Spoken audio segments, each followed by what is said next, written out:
So in this video we will see peptide bond formation. So peptide bond formation, it is nothing but between amino acids with amine and carboxylic acid. With the removal of water we create an amide bond. So that is peptide bond formation. So one amino acid molecule react with another amino acid, become joined by amide linkage. This polymerization. Actually this is a condensation reaction followed by removal of water. Right. So next we'll see the exact mechanism what it takes place in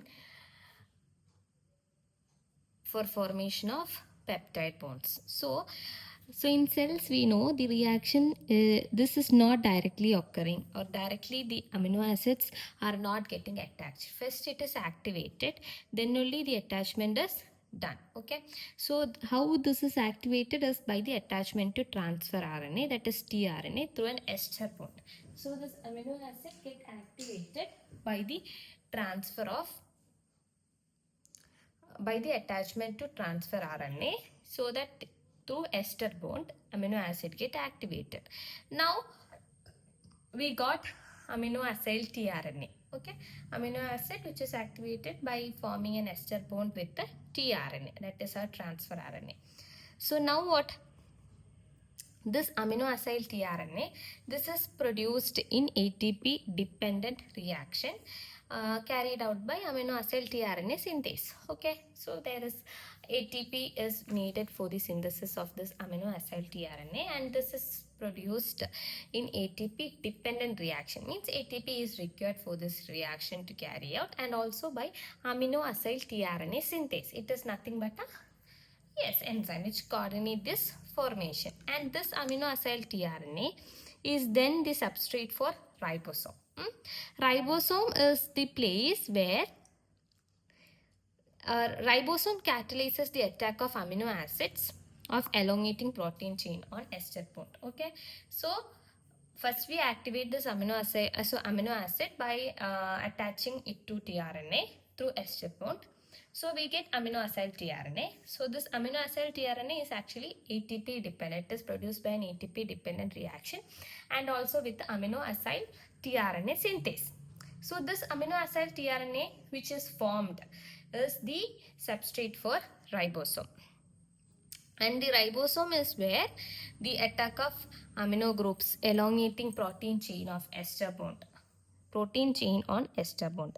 Attack of amino acid of elongating protein chain on ester. So as a result of this mechanism, all proteins which are made by ribosome are synthesized, starting at their N terminus, moving towards the T terminus. Exception case, actually we have a tripeptide glutathione. So it is formed by the direct condensation. Okay. What is glutathione? It is nothing but a tripeptide formed by glutamic acid, then cysteine and glycine. Okay, this is formed by direct. So or all other peptides are formed by this particular mechanism. First getting it activated to attachment of through attachment of tRNA. So we get amino acyl tRNA, and this amino acyl tRNA is the next substrate. This amino acyl tRNA is actually an ATP independent process, and this is by amino acyl tRNA synthase, and this amino acyl tRNA is now the substrate of ribosome, which catalyze the attack of amino acid elongating protein on ester bond. So as a result, what all proteins made by ribosomes are synthesized starting from N terminus ending at C terminus. Starting from N terminus and moving towards C terminus. Then peptides. So peptides, so we understood what are peptides, right?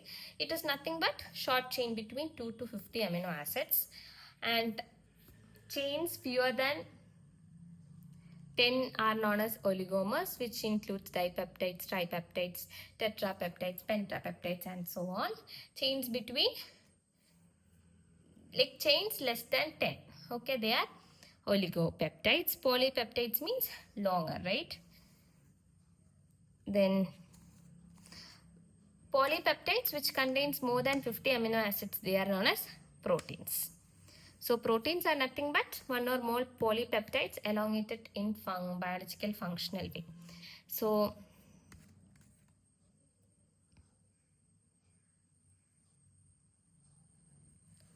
then we have different classifications of proteins, starting from the structural classification based on the type and function.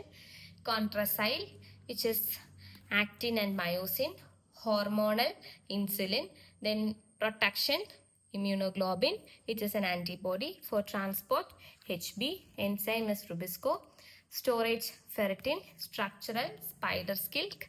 Receptor is rhodospin. Okay, then based on the structure we also have this primary, secondary, tertiary, quaternary structures. So we'll see this primary, secondary, quaternary structures in detail. So before that, just know the structural examples, like based on the function and structure we classified as what? Storage, ferritin. Transport, hemoglobin. Enzyme, rubisco. Then structural, spider silk. Receptor, which is receptor is rhodospin. Okay, then contractile, actin and myosin. Hormonal, insulin. Protection, immunoglobulin. Yes. Then coming to the primary structure. So primary structure, it is nothing but a linear sequence of amino acid, right, in which the polypeptide chain. So we'll see this primary, secondary, tertiary, quaternary in next video.